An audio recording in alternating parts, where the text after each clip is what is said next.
Bab 30 Hakim Daerah memutuskan kasus ini. Mengobrol dengan Li Shou dalam perjalanan, Zhao Ping menyadari bahwa hakim daerah telah lama diganti. Hakim daerah sebelumnya lah yang membunuh seluruh keluarga Wen. Dipindahkan ke tempat lain. Orang yang menjabat saat ini bernama Huang Fengnian. Sudah 3,5 tahun, dan dia bertindak dengan benar. Dia berharap akan segera dipindahkan. Dan hakim daerah berangkat kerja pagi-pagi sekali. Kalau dilihat dari waktu sekarang, sudah hampir jam 5:30. Ada banyak hal yang terjadi setiap hari. Bagaimanapun, ia memerintah daerah yang begitu luas dengan populasi puluhan ribu orang. Jika seekor ayam hilang di dalam rumah atau ditemukan pencuri di dalam rumah, pada dasarnya mereka akan pergi ke kantor pemerintah daerah untuk membuat penyelesaian dan meminta kepala daerah untuk memutuskan mana yang benar dan mana yang salah. Ditambah dengan beberapa tugas yang diberikan selain di atas, perpajakan, pemberantasan bandit, dan lain-lain, dia juga sangat sibuk. Untungnya, Zhao Ping bangun pagi dan keretanya sangat cepat. Ketika dia tiba di kantor pemerintah daerah, Hakim Huang baru saja berangkat kerja dan belum menangani tugas resmi secara formal. Dia termasuk orang pertama. Tuan Hakim Daerah, mohon buat keputusan untuk kami rakyat jelata. Zhao Ping menangkupkan tangannya dan berkata, jika Anda tidak berlutut saat menemui Hakim Daerah, apakah Anda ingin ditampar? Beberapa pelayan yang menegur dengan dingin. Saya punya dokumen resmi, jadi tidak perlu berlutut, kata Zhao Ping. Li Shou juga memberitahunya hal ini sebelumnya. Petugas medis juga pejabat, dengan statusnya sebagai pejabat, maka tidak perlu berlutut saat bertemu dengan hakim daerah. Zhao Ping memegang stempel resmi Lin Huagai di tangannya, yang berarti itu melambangkan Lin Hua. Tidak berlutut adalah simbol status, dan hakim daerah akan bersikap tidak bias saat menangani kasus nantinya. Itu sebabnya Zhao Ping tidak berlutut. Hakim daerah memverifikasi segel resminya, mengangguk dan bertanya, Zhao Ping, apakah Anda memiliki sesuatu yang perlu diputuskan oleh hakim daerah? Yang mulia hakim daerah, rumah saya diserbu oleh pencuri tadi malam.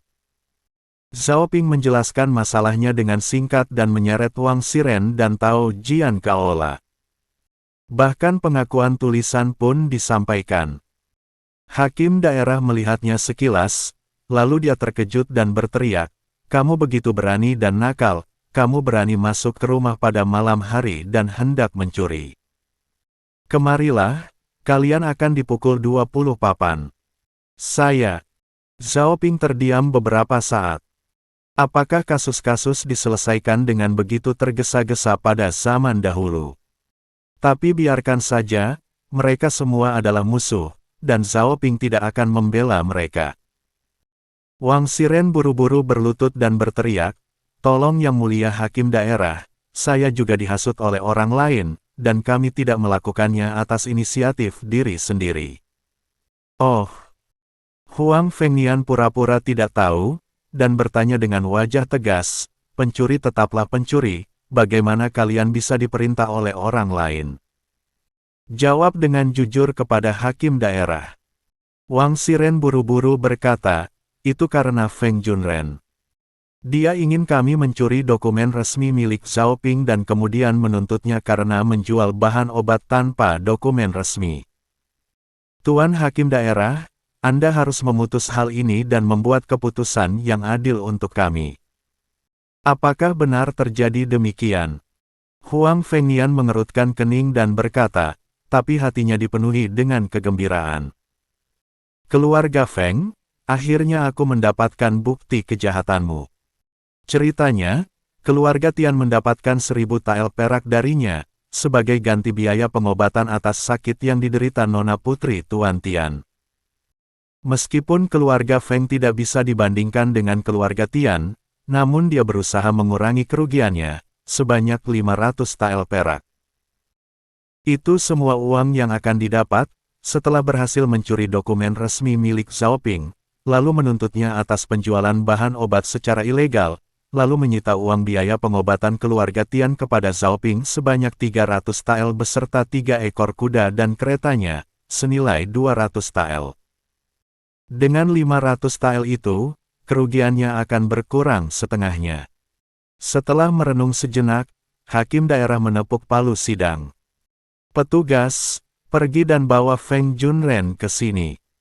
Segera, seorang pejabat pemerintah menerima perintah untuk pergi. Huang Fengnian bertanya lagi pada Tao Jian, "Tao Jian, kamu adalah murid magang kelas 1 di Aula Miaoshu Huichun, kenapa kamu bisa menjadi pencuri?" "Yang mulia, inilah yang terjadi." Tao Jian tidak berani menyembunyikan apapun, dan menjelaskan seluk-beluk masalah tersebut dengan jelas. Jadi ternyata Feng Junren juga yang menugaskan. Huang Fengnian tiba-tiba menyadari, mengelus janggutnya dan mengangguk sedikit. Tidak lama kemudian, Feng Junren datang. Ketika dia melihat Zhao Ping dan Tao Jian serta Wang Xiren yang terluka di aula, dia tahu bahwa rencana pertama telah gagal. Tapi dia punya rencana dengan ayahnya, jadi dia tidak takut. Kemudian dia segera berlututlah di tanah dan berteriak ketidakadilan. "Tuan Hakim Daerah, saya sudah difitnah. Saya sedang tidur. Mengapa Anda menangkap saya dan membawa ke pengadilan daerah?" "Huff, kamu benar-benar berani berdalih." Huang Fengnian berteriak dengan dingin, "Petugas, pukul dia 20 kali dulu." "Tuan Hakim Daerah, Anda tidak menjelaskan apapun penyebabnya, saya hanya ingin tahu alasannya." Feng Junren cemas, sepertinya posisi jabatan ayahnya tidak berguna. Kata-kata yang dia ucapkan sebagai nada penekanan sedikit ancaman akan posisi ayahnya kepada Hakim Huang semuanya tidak berpengaruh apapun. Akhirnya dia hanya bisa membenturkan kepala dan memohon belas kasihan kepada Hakim Daerah. "Anda menugaskan Wang Xiren dan Tao Jian untuk pergi ke keluarga Zhao di desa Siping untuk mencuri dokumen resmi Zhao Ping." Huang Fengnian memegang erat bukti pengakuan tulisan di tangannya. Sekarang sudah ada saksi dan bukti, dan juga ada pengakuan, tidak ada gunanya meskipun Anda mengatakan sesuatu. "Petugas, bawa dia ke penjara, dan hukum dia menjadi tentara perbatasan di kemudian hari." Berdengung. Isi pikiran Feng Junren menjadi berantakan. Segalanya terjadi begitu cepat, tidak ada waktu baginya untuk bereaksi. Dia bahkan tidak sempat memberikan uang sogokan. Huang Fengnian melanjutkan, "Wang Xiren, Tao Jian dan 2 orang yang lainnya, serahkan kembali token bambu identitasnya, lalu kirim merekan ke pasar budak untuk dijual pada hari tertentu. Mereka akan menjadi budak selamanya." Zhao Ping menghela nafas ketika mendengar ini. Hukuman ini terlalu keras. Jika mencoba mencuri dokumen resmi, meskipun belum berhasil, maka akan menjadi budak seumur hidup, dan tidak akan pernah bisa bebas lagi. Feng Junren bahkan lebih buruk lagi, dia bahkan tidak muncul langsung ke lokasi, dia hanya terlibat merencanakan dan memerintahkan, jadi dia dipenjara dan akan dikirim ke perbatasan menjadi tentara. Ketika orang-orang seperti itu tiba di kamp militer, mereka menjadi garda depan. Bahkan jika cukup beruntung untuk bertahan hidup, maka masih harus berperang antara hidup dan mati. Tapi itu cukup memuaskan. Hal ini sebenarnya memberikan kesan yang baik kepada Zhao Ping tentang Huang Fengnian, setidaknya dia adalah seorang hakim daerah yang jujur. Huang Fengnian berkata lagi, "Zhao Ping, dokumen resmi Anda belum dicuri, dan tidak ada kerugian harta benda lainnya. Tidak diperlukan kompensasi. Silakan kembali pulang." Mengikuti perintah hakim daerah, para petugas segera maju untuk mengawal mereka pergi, dan Zhao Ping juga diusir. Orang berikutnya yang mengeluh tentang ketidakadilan akan dibawa ke pengadilan. Huang Fengnian berkata kepada orang-orang yang menonton. Kemudian beberapa orang masuk dan berteriak agar kepala daerah mengambil keputusan. Zhao Ping didorong keluar, dan kepalanya masih sedikit pening. Efisiensi penanganan kasus di dinasti Dawei ini terlalu cepat.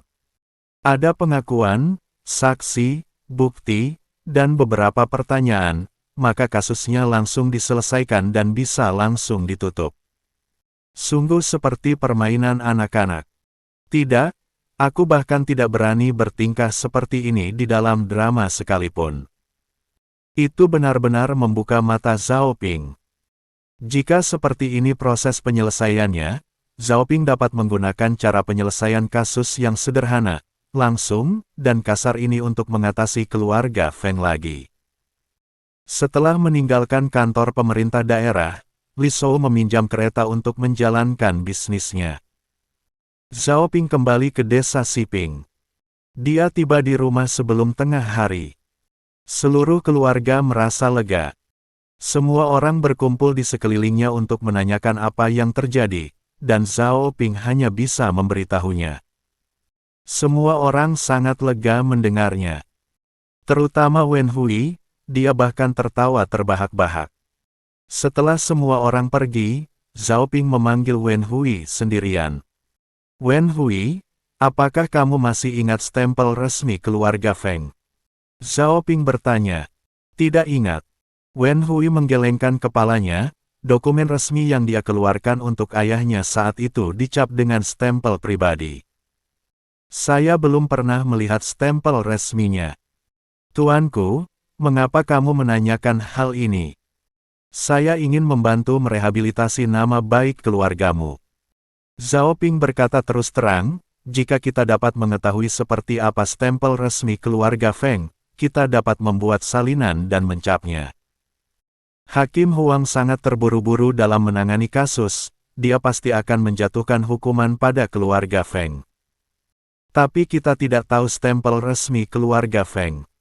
Wen Hui merasa cemas. Ketika dia melihat jalan untuk menjual obat-obatan diblokir, Wen Hui memberitahu Zhao Ping tentang caranya menghasilkan uang. Sebenarnya sangat mudah. Hanya untuk membantu keluarga Wen merehabilitasi keluarga mereka sendiri. Jika kitab Isa memberikan bukti yang meyakinkan, keluarga Feng akan memuntahkan sebanyak yang mereka makan, seluruh aset yang dia telan bisa dikembalikan. Pada saat itu, Anda sudah mendapatkan cukup uang. Tahukah Anda, keluarga Wen pada saat itu menguasai hampir seluruh tanah di desa Qianlou dan sangat kaya. Ada ribuan tael perak yang disimpan di rumah keluarga Wen pada saat itu.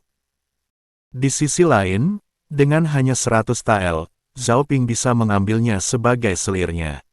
Ini sungguh miris.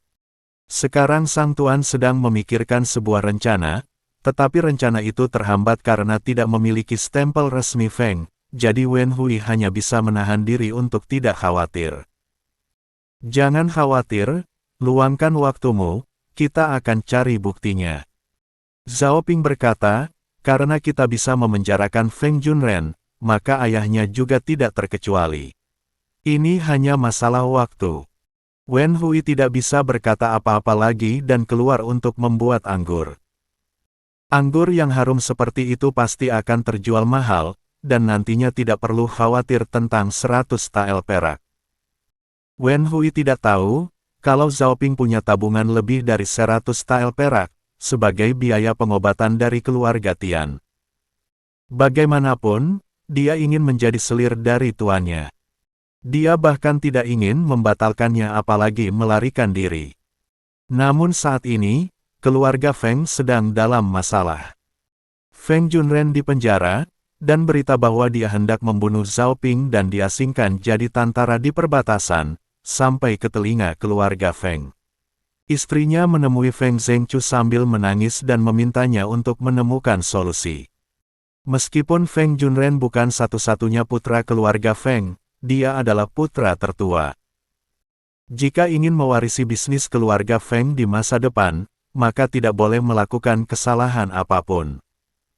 Feng Zhengchu juga sangat marah dan mengutuk 18 generasi nenek moyang Huang Fengnian. Namun demi menyelamatkan putranya, dia harus menyerah. Dia pergi ke Huang Fengnian dengan membawa hadiah besar dan memintanya dengan rendah hati untuk menyelamatkan putranya. Zhengchu, Kamu adalah petugas medis di pemerintahan daerah. Kita harus selalu rukun, dan aku tidak ingin mempermalukanmu.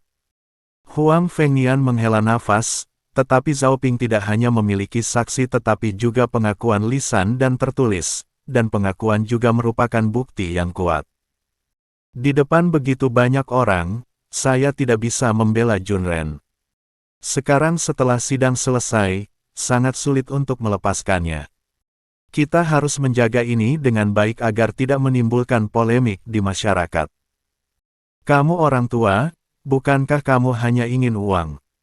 Feng Zhengqiu mengutuk dalam hatinya, dengan senyuman di wajahnya, tapi dengan hati yang sangat dongkol. Hakim Huang, beritahu saya angkanya. Selama keluarga Feng kami mampu membayarnya, kami tidak akan pernah membiarkan pekerjaan Hakim Kabupaten Huang sia-sia. 1000 tael. Huang Fengnian mengulurkan jarinya. Ini. Feng Zhengqiu mengerutkan kening dan bertanya ragu-ragu, Hakim Huang, apakah 1000 tael tidak terlalu banyak? Apakah itu banyak? Huang Fengnian mencibir dan berkata, masalah Feng Junren telah diselesaikan. Jika Anda ingin menghancurkan file-file itu, Anda harus pergi ke kota provinsi untuk mencari gubernur di sana.